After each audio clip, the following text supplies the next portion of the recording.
I think as organizations grow, one of the risks points is people having an unwillingness to pick because organizations need to have the subdivision of labor in order to grow. Welcome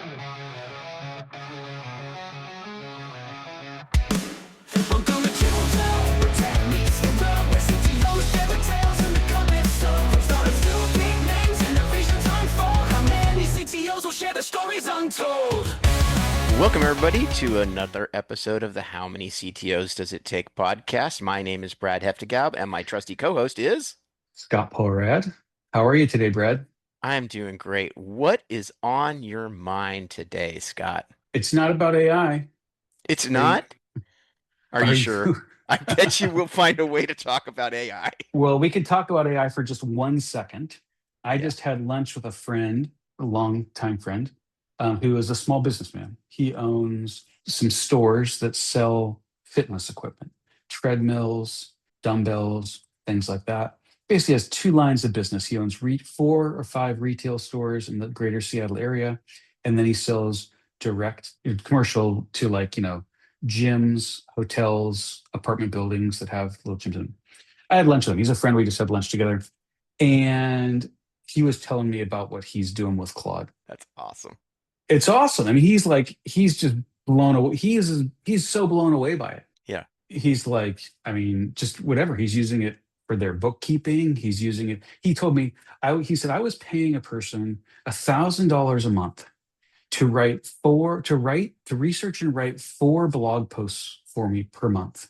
I can have Claude do that like in 3 minutes now. He said I had Claude make a content calendar for a whole year and write all the posts for the whole year. Took me like 2 hours. Yep. And he's a small businessman. He's like, that's $1,000 a month. That's just money that goes right in his pocket. He was excited about that. Totally. Well, there you go. That's our discussion of AI for this episode. What's really on your mind, Scott? Okay, here's what's been on my mind lately. I need to give a little bit of context here.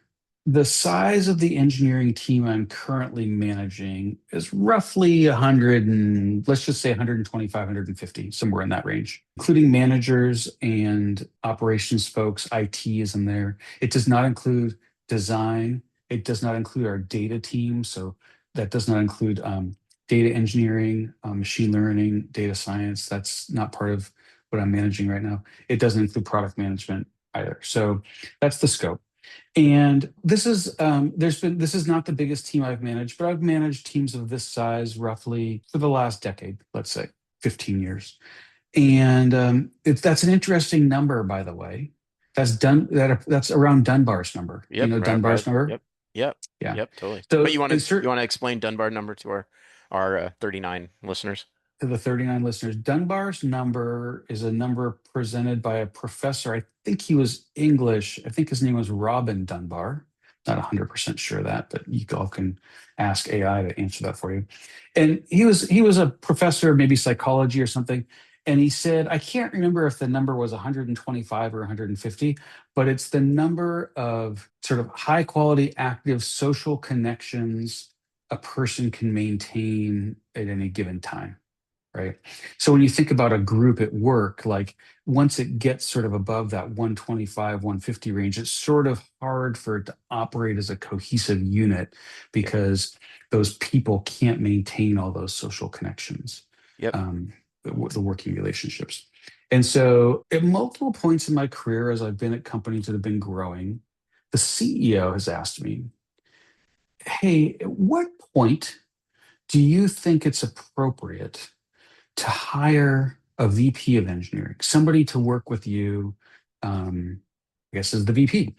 And I've never had a great answer to that question. And I'll tell you, for me, the biggest thing that's a puzzle to me is what parts of the organization would I have report to the VP and what parts would I still have to continue to reporting to me? How would we divide our responsibilities? Yeah. Essentially is another way of saying that. And it's a topic that comes up from time to time.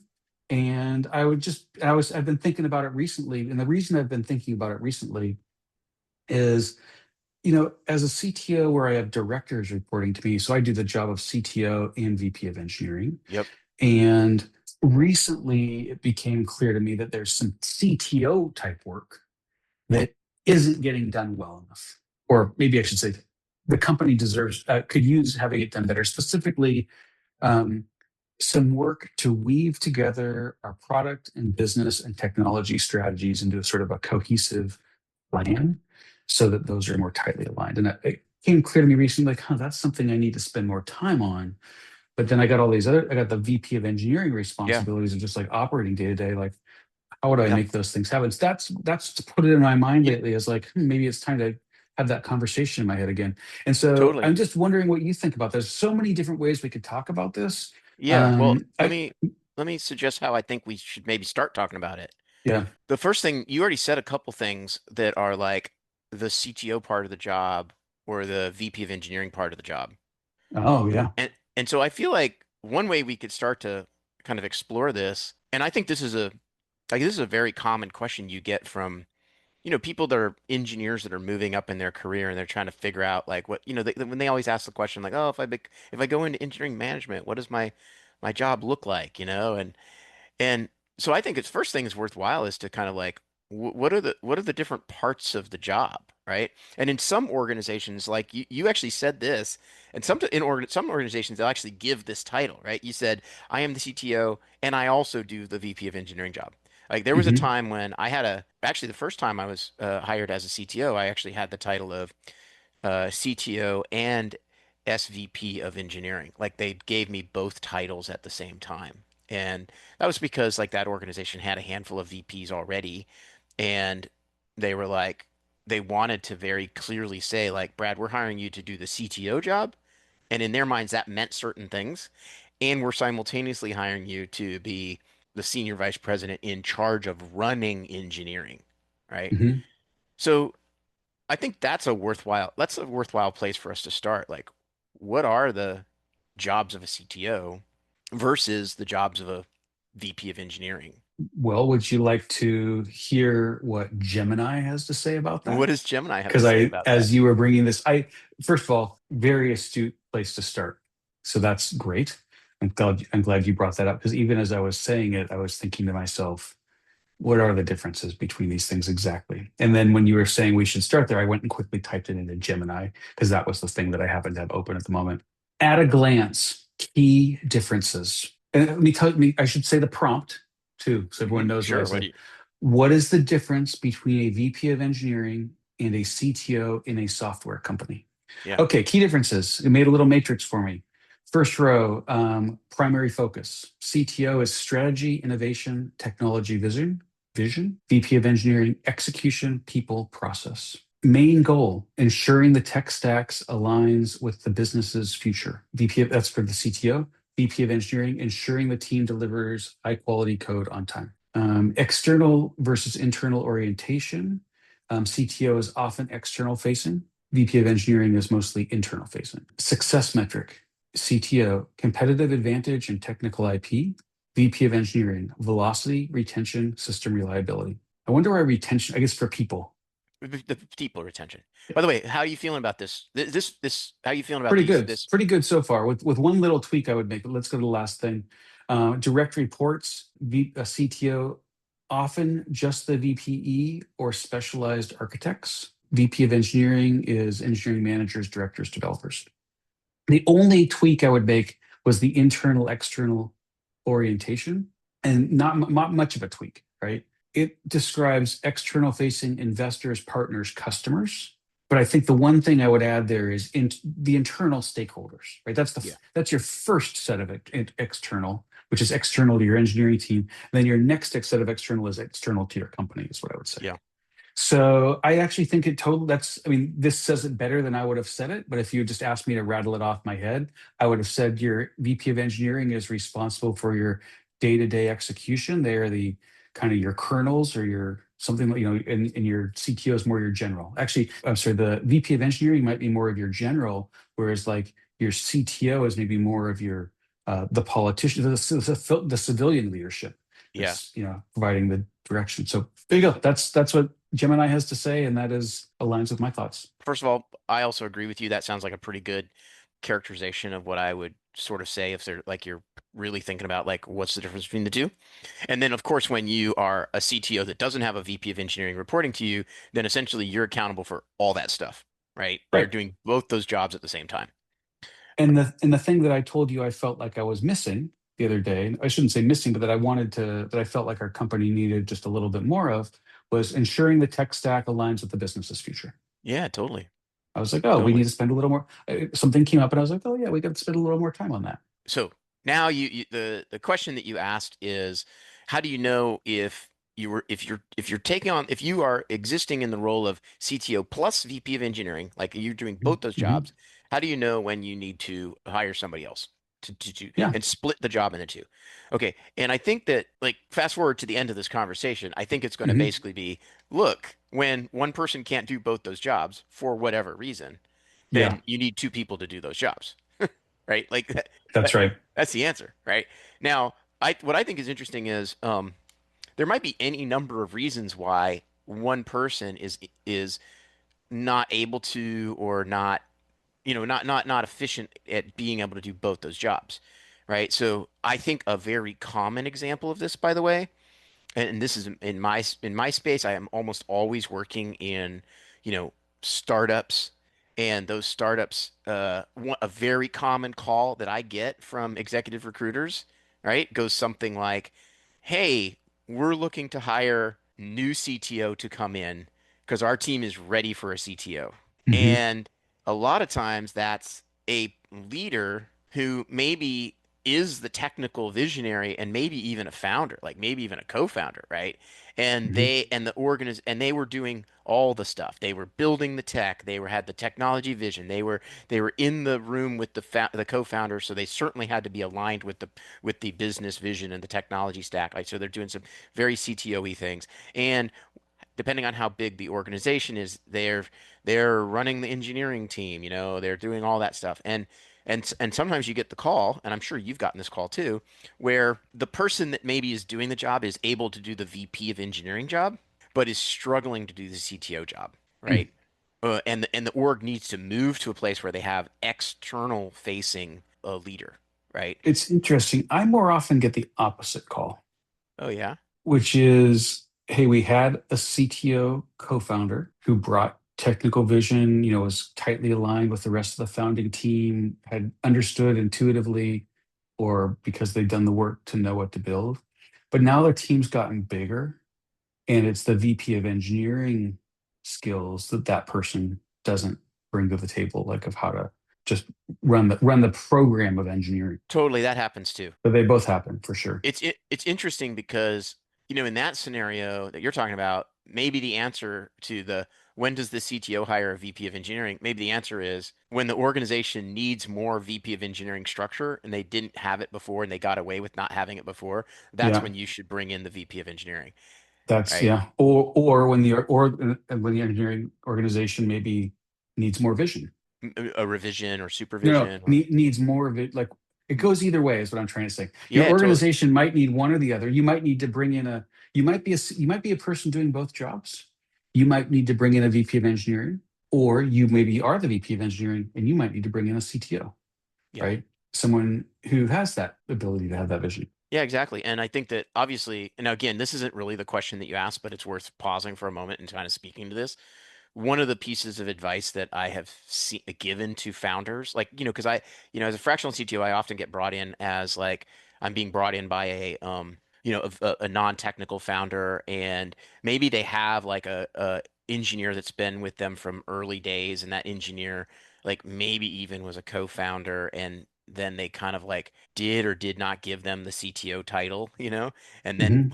when you're bringing in another CTO and the founder already had the CTO title, that's going to be a super awkward conversation, right? Hmm. And so, of course, one of the pieces of advice I give to founders, if I can get to them before this happens, is like, don't give away the CTO title early, because you don't know, like, if the person that you're giving it to is not going to be able to do that full job or do that once you get big enough that you really need a VP of engineering and your CTO needs to be that kind of like real executive mindset leader, then you kind of end up having that awkward conversation where the co-founder gets, shuffled over into a, he's no longer the CTO or she's no longer the CTO, and that's an awkward conversation to have. That is an awkward conversation to have, and it's interesting to think about from the perspective of these two titles because they are hierarchical, right? CTO is generally up higher in the hierarchy than VP. However, they're really almost companions. They're more yin and yang, like, but we structure them as a hierarchy. Well, yeah, and for sure, like, I would say like if you are in the CTO role and you're doing a fine job of being the VP, you're in the CTO plus VP of engineering role, and there's pressure to have you move into a more CTO like role, and you're looking to hire a VP of engineering, you're definitely going to want to make sure that the person that you bring on board is Right. going to think of it as a real yin and yang partnership, right? And if you've got that mindset that you're already thinking that way, that's going to make it much better, right? Like you need to be able to like if you are in the CTO role, you need to be able to know that this VP is really a trusted executor of Mhm. the job and that there's not tension there. They are running the show. They're going to run the show and like you need them to be able to run the show so that you really can focus on the CTO stuff. Hmm. And also, I would say they need you to make sure that you're keeping them in the loop as well, right? Like, Hmm. you don't want to get in a situation where like, oh, you get the CTO title and then you go off into an ivory tower and Hmm. don't actually engage with the VP of engineering. I actually have seen that structure before in an organization where a CTO existed with no direct reports, and there was a, senior vice president or VP of engineering that reported into the CEO, and the CTO was like a appendage, right? Hmm. Um, and there are reasons why that might exist. I can see reasons why that might exist. In fact, I was at again, the company that I was CTO, SVP of engineering at. We had a chief scientist, and that chief scientist was in the executive suite with me, Hmm. and that was very much we had very much a positive interacting relationship. But he was very much like off in vision land and trying to think up Hmm. stuff that Hmm. but ultimately it would only get built if the engineering org built it once he envisioned it, right? So that's a great another kind of one of those weird configurations that's like semi-hierarchical but semi-peer related where like real good synergy matters or else the whole thing falls apart. Hmm. Hmm. But we kind of digressed. So if the end answer is like when one person can't do both jobs, that's when you need two people. Yeah, we got to the end real fast, actually. But no, but there's different but I think the reason that like I'm just sort of saying like that's the end, but I think there are a lot of different configurations that cause the oh, we need more than one person to do this. Yeah, that's right. Well, and then I think there's also like if you're going to insert it. So how do I should express a little bit of how I think about my organization, and then not just at Tasker but elsewhere. I think of it, there's software engineering. Those are that's the bulk of your team. Those are people who are, developing, well, okay, context, take a step back. I've always worked on the internet. So I'm doing internet applications, basically websites and mobile apps. I've mostly worked in consumer in my career, done a little bit of business to business type of stuff, but mostly consumer. So that's the context that I work in. So you got your software engineering. That's your people, building your apps, right? You've got what else is there? You've got information security. You've got IT. Those are the folks keeping your workforce work going, right? Um, you've got some operational type people, doing your cloud infrastructure, making it so you can have a DevOps like environment, things like that. Um, and then you've got usually these are not separate roles, but I like to have somebody. Well, somebody has to be a point person for these things, and I enjoy using it as an opportunity to help my directors grow. You need to be the point person for your sort of people operations, meaning your review processes, your professional development plans, all that stuff. Who's going to drive those processes? Often you've got a director, at least I've had a director who likes that kind of stuff. And so it's like, cool, yeah, you can run with that. And then you got like your engineering finance partnership. Like you got all these bills and you got budgets to plan and stuff like that, and somebody needs to keep on top of that. I tend to find that couples well sort of with the cloud infrastructure IT type of people because they tend to be spending the most money. So they're closest to it. But someone has to have that manage that relationship with your finance team Yeah. as well. And so those are kind of like the 5 or 6 pieces I think about. Well, I'm sorry. And then you've got your architecture function. I forgot that one, which is what's the vision for our system? What was I lost my train of thought. I was just trying to say like How do you how divide do you it? carve up the Yeah, yeah. pie? How do you carve out the pie? Well, yeah. So I love it that you kind of like described a bunch of the components of Mhm, like that are often like job functions underneath the CTO, mhm, and I think that that's a good way to look at like how do you carve up the pie.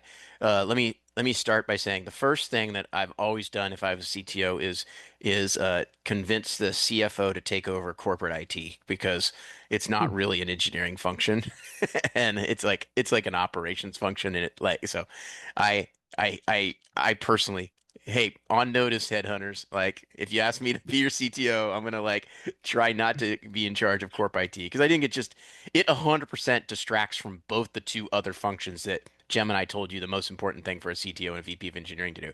Like, people's email access and people's like, logins to the or their computers back when we used to, or their desks and stuff like that. Like, oh my God, like that's so not useful for strategy Take a of the, little detour on that for a second. yeah, I have worked in companies where it's been part of finance. I've also worked in companies where it's been part of HR. yeah, It's related to people. But the one reason I kind of like having it is because I both like and really value information security, and it is a fair core enough. part. It's a core part of information security. Fair enough. I agree. I won't argue that point. And I'll just say, like, So I guess what I'm really just saying is I'm a little bit of a control freak about the information security part because I get at the end of the great, day I get that those are the things. Honestly, of all this stuff we do, information security, there's a lot of things that keep me up at night. I worry about projects being late. I worry about bugs. I worry about all sorts of things. I worry about people and developing people, and I worry a lot about AI. But man, what really keeps me up at night is freaking worrying about security breaches. fair enough. Fair enough. I appreciate that. That being said, it is an interesting way for us to explore that. So if we look at all the job functions under CTO, you enumerated things like So uh, you'd punt IT. I punt IT, but if I'm not going to punt it, what category is it? And so here's the thing, right? Like if we look at your Gemini answer, right? It basically divided CTO and VP of engineering into sort of strategy things Hmm. and building things. Yep. Deciding what to build and building it. Yeah. Is that a fair dichotomy? Yeah, and the one thing it doesn't really include is operating things. Great. Good call out. And if you have a no, so I think that those are the pillars under which you decide what job functions are more like deciding what to build, more like building things, and more like operating the things that are built. Hmm. So one really straightforward configuration would be for you to or for the CTO who is essentially like bringing in extra help is to say to yourself, okay, well, if the building things, because traditionally the building things is Hmm. the thing that's most easily hireable and definable as the job description of the VP of engineering. Right? Hmm. That's like sweetly that's in that sweet spot, like really clearly in that Hmm. sweet spot, right? But architects, staff engineers, principal engineers, those might be in the deciding what to build. They're Hmm. a little they're kind of in the building things, but they tend to be structured in a way that like they are resources for the Hmm. strategy part, Hmm. right? So Yeah. that's like immediately out of the gate. And again, I'm not this is not the always answer, but I think this is a framework by which you can kind of go, okay, how do I divide up these pieces, right? Hmm. And for things that are not squarely in the strategy or squarely in the building, and let's talk about operating in a second, but like for things that are not squarely in that, like for example, if you said, well, I've got a big enough organization that I actually have this kind of like engineering HR function, like when Hmm. we talked to remember the interview we did with Ted Neward back in the our first season where he Hmm. talked so much about like hiring and level ladders, and it was like he had a clear responsibility that was very much about culture in the Hmm. engineering organization and building the engineering organization. To me, that's much more in the strategy component of the Hmm. is under the strategy pillar than it is under the build stuff pillar, right? Hmm. So that's an example of the type of thing where you can go, okay, yeah, I'll if I'm the CTO and I'm hiring a VP of engineering, like here's the stuff I'm gonna let the VP of engineering really focus on, and the Hmm. stuff that's gonna distract them from that is the stuff that I will keep. As long as it's not gonna distract me from the strategy. Hmm. If it's more likely to distract, her or him from the executing of the getting it built, then I would rather keep it out of their hair so they can really focus on the building of Hmm. things. So that's kind of the framework that I use to think about how to divide the pie. Yeah. Now I'm glancing here at the table that Gemini gave me, and under success metric, it does talk about system reliability, which is starts to get into that operations piece of it. Under the success metric of the VP of engineering. VP of engineering, yeah. Totally. So I would think like your SRE team would be part of the VP of engineering kind of thing. Well, let's talk about that for a second, right? Like, I'll just come out and say, like, I'm 100% a believer of the engineers who build the code should be testing it and operating it. Hmm. Right. Like the old school, like my first CTO gig actually, I had an ops team that like originally the VP of the ops team reported to the CEO and I was hired as the CTO VP of engineering. And it's like, I had a bunch of engineers that wrote code and then they threw it over the fence to this other department and this Hmm. ops team had to run it. And Hmm. like out of the gate, I realized that there was this toxic relationship between these two teams. Oh yeah. And I was like brought in to be the leader of one team. And I spent the first 2 months probably trying to convince the ops team that I wasn't this bad guy that was brought in to somehow beat them up or like only take the side of the dev team or something like Hmm. that. And eventually the CEO gave the ops team to have them report to me as well. That Hmm. ended up being part of the configuration, but that only worked because I had spent a ton of time like kind of patching bridges and Hmm. Hmm. repairing bonds. But that being said, like that old model of like people over here are running it and people over here are writing it, man, like isn't that super dated at this point? Like don't we kind of want to make sure the engineers aren't throwing stuff over the fence at another team? Yes, let me be clear about what I mean by that because it's an evolution of those words, and I think it's not always clear. So when I say ops, I'll just use concretely what we have in our organization now. To me, it consists of essentially four functions, let's call it. One we talked about, which is IT. I think that is workforce operations, keep your people working. We'll set Sure. that aside. Then the remainder are about, well, then you got your security team, right? So your security team is doing multiple things. They're doing um, operationally, they're doing like day to day. They're getting alerts about threats and they're getting CVEs that they got to notify people of, evaluate and decide if we need to address. And then there's like project work they're doing to like improve the security of things.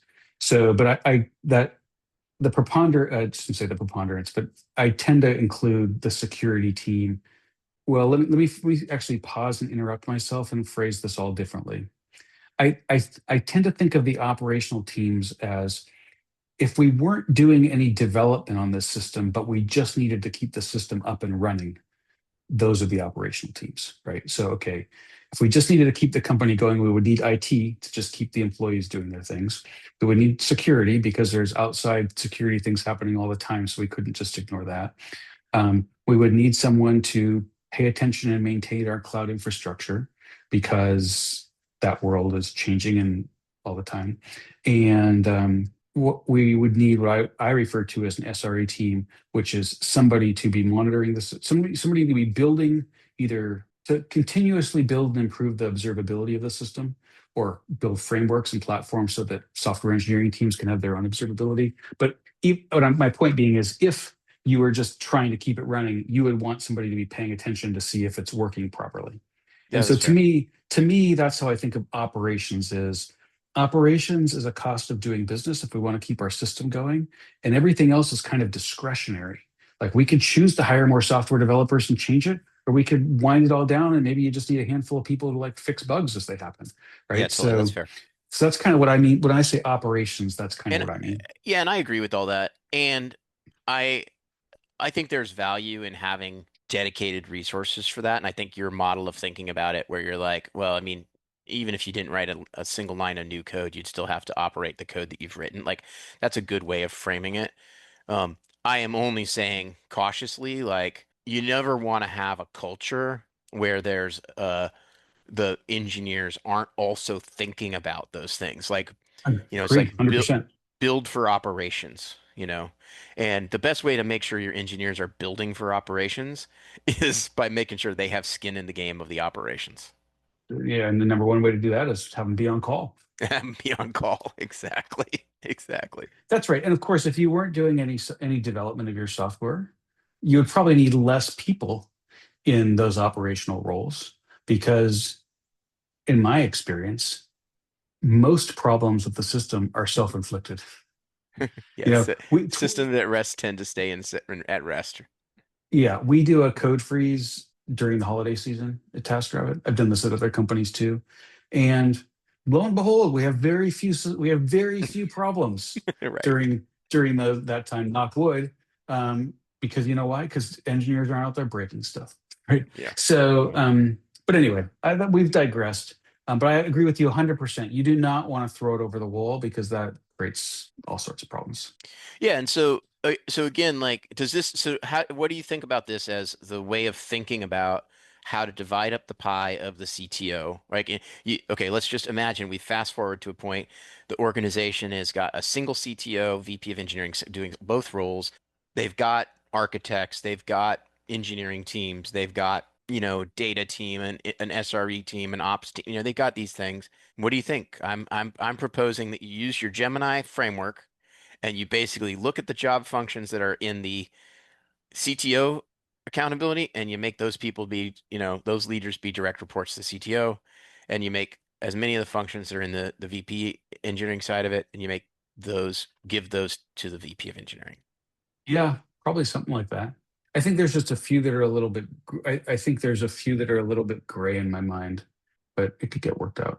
I mean, I should feed it into Gemini. I should say, okay, this is how I think of my. Here's the. I should actually just try it. I should put in here's my organization as it is now, with the number of people in each team and what they're responsible for. Say, how would you divide it up between these roles and see what it says? They wouldn't even need me. They wouldn't even need me then. We could just have a CTO agent. Exactly. Um, what do you think about, okay, so we had a recent interview where we were talking to the CTO from Revenue Cat, and it was enjoyable because like Yeah, love that one. he was talking about how important it is to him and how much joy he kind of gets from the developing of the culture, right? Hmm. I thought that was pretty compelling. He talked about the importance of the technology, pretty compelling, and he talked about the sort of the business fit of it, and him seeing his own role that way. And so what I think is interesting is let's just how do you give up? If let's say you enjoy all these pieces of the job, how do you give up the part that you've got to give something up so that you can go focus on the part that you need to go put more focus on? This is a great question. It's relevant if we're talking about this CTO VP conversation, but it's very relevant to smaller startups, right? And very painful for a lot of founders and early engineers and those first 10 or 15 people who are doing everything. And then you start to have some division of labor. Not everybody can be doing everything. Yeah. Not everybody can be an admin of every tool and just go do stuff. And so your question is, how do you pick? Well, I guess what I'm really trying to say is, I think as organizations grow, one of the risks points is people having an unwillingness to pick, because organizations need to have the subdivision of labor in order to grow in terms of people. I was asking a slightly different question. I'm Yeah. asking the question, you have to pick, and maybe you've even decided how to allocate it, but Hmm. then you really have to let go. That requires us to reflect on our ego and be willing to hand something over to somebody. Yeah. Yeah, that's right. Well, and I think there's another piece in there too, which I think is important. And again, not just for this, but for everything. If you're in a role where you're hiring somebody to take a piece and going to have them run it, you have to be exceptionally clear about this is what you, these are the decisions that you make, and these are the KPIs and outcomes that you're responsible for.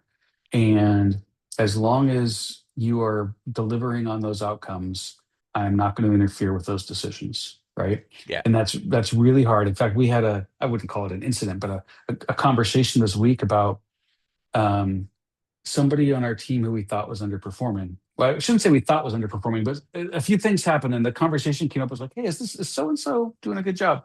And their manager was like, "They're delivering on every KPI we've put in front of them. Why would you think they're not doing a good job?" I Right. was like, Exactly. "Well, that's pretty interesting because the things that people are complaining about have nothing to do with their KPIs." Right? Exactly. Right. So, I had a, back in the day, I worked for a company that had unlimited vacation, and there was like one of the star performers was like absolutely a rock star and would just, nobody could complain about their work. But even though there was unlimited vacation, they still had to report it. And it was like, he took like 10 weeks vacation in the year. And they were like, God, how come we like what he's taking 10 weeks of vacation, but that doesn't seem right. And we're like, no, but it's unlimited vacation. Like you set it up and he's getting all his right, work done. And they're like, so the next year they gave him like twice as much work. And guess what? He got it got all all done. that done and still took 10 weeks of vacation. And then Right, they right. complained again. And they're like, what?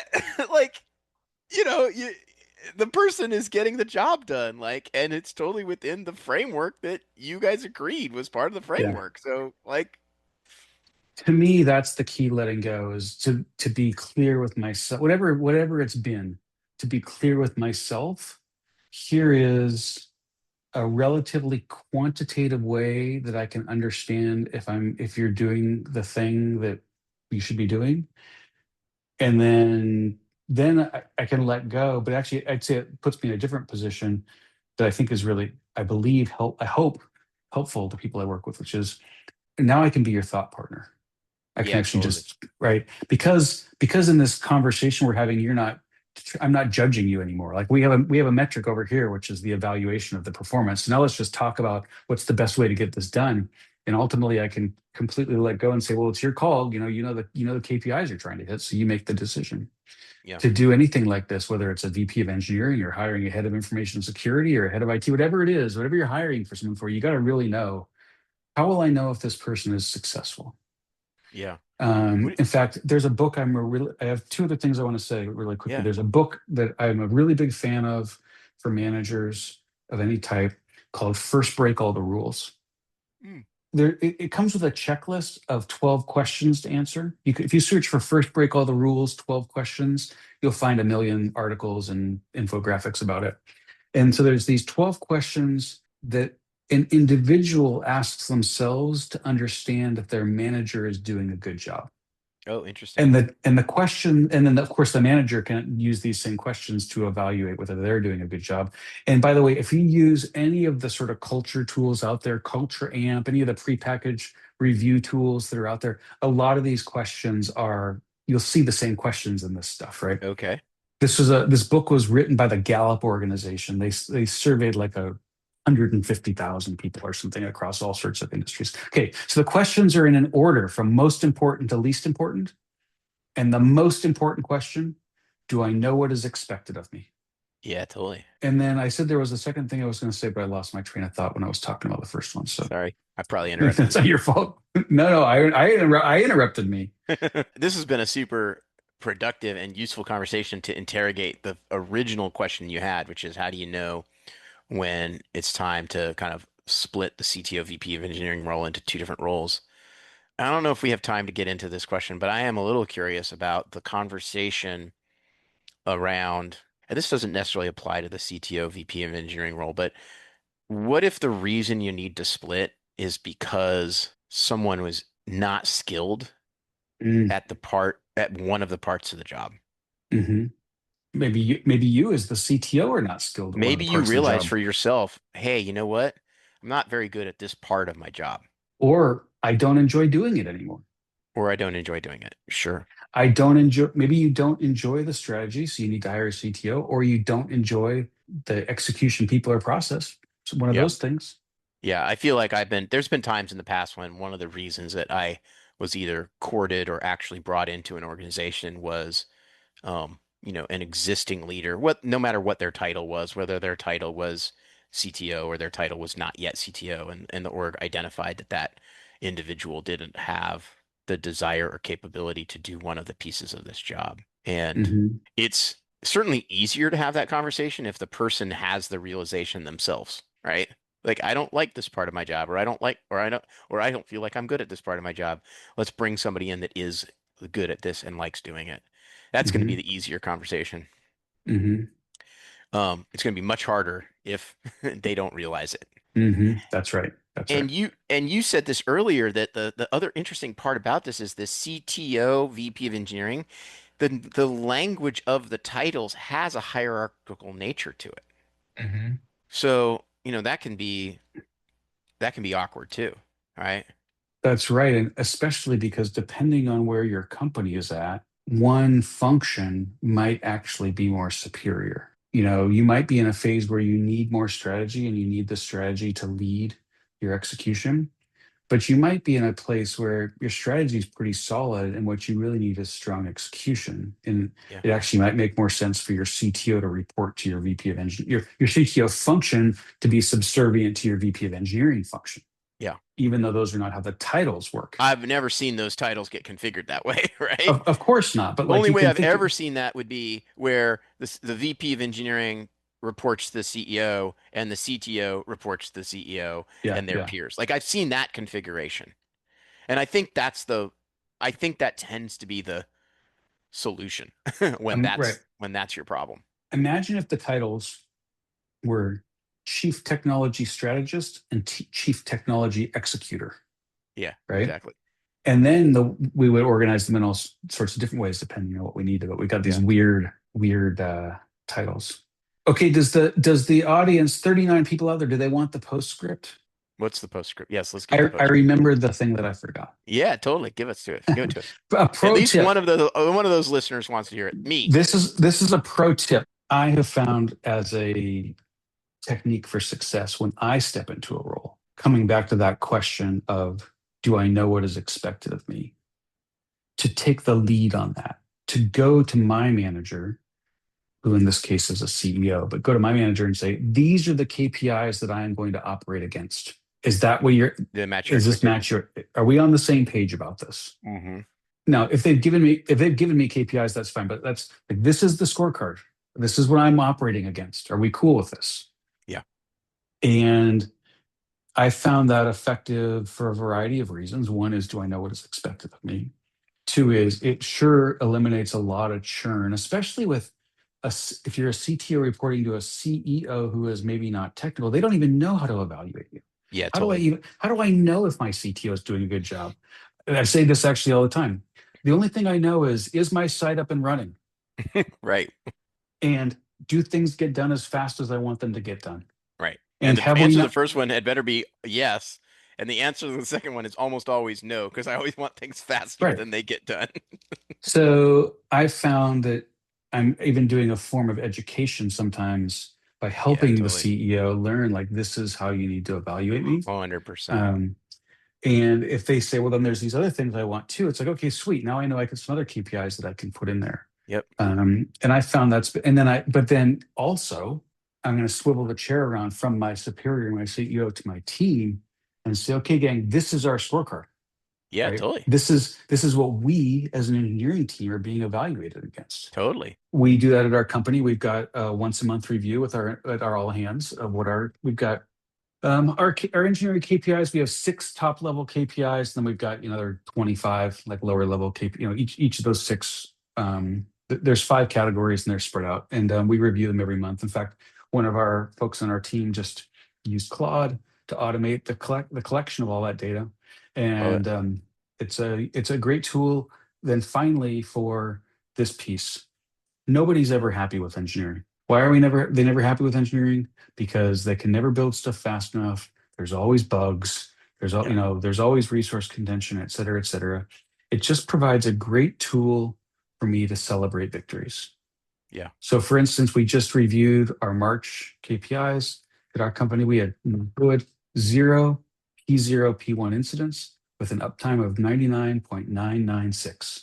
And I was like, Nice. I was, yeah, it was awesome. I was able to turn around and just say to our leadership team, like, hey, guys, February was a great, or sorry, March was a great month in engineering, Yeah. right? Just, celebrate some So success. what's your KPI for uptime? 4 nines? 4 nines. Yeah, Yeah, so you beat it is our by goal. We beat 60%. it. I guess so, yeah. So we actually had a good, there were two other really big winners. Oh, we had a really good improvement in cycle time. We have a goal of reducing cycle time by 50% this year. And we were down compared to where we started the year.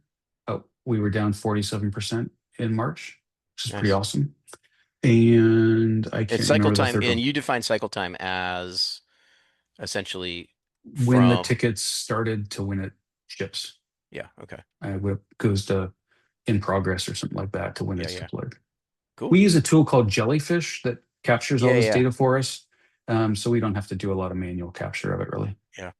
Well, I mean, some of it, actually go back, sorry, like incidents are in Datadog, the engineering stuff like cycle time is in Jellyfish. Yeah, totally. Love it. All Well, right. there you go. We figured it out. How many CTOs does it take to know when you need to split the CTO and VP of engineering jobs? All right. That was fun. Yeah. I hope there's some CTOs out there that find this one helpful. Yeah. Yeah. Let us know. Let us know in a comment on Let us know in a Spotify comment or Apple Podcasts. if you are one of the 39 that got all the way to the end of this episode. Leave us a comment. Leave us a comment. All right. right. Brad, it's been fun talking this week. It's been fun. Have a good one. Remember, All right. Talk smash to you that soon. subscribe button. That's right. Bye, everybody. Bye. This episode of the How Many CTOs Does It Take podcast was produced and edited by Saffron Hefta-Gaub. Our theme song was AI generated by Brad. Please follow us on all the social media platforms at How Many CTOs Pod. You can find us on YouTube, LinkedIn, Instagram, Facebook, Threads, X, TikTok, and Patreon, or at our website at howmanyctospod.com. And remember to rate, review, and subscribe on the podcast platform of your choice. Thanks for listening.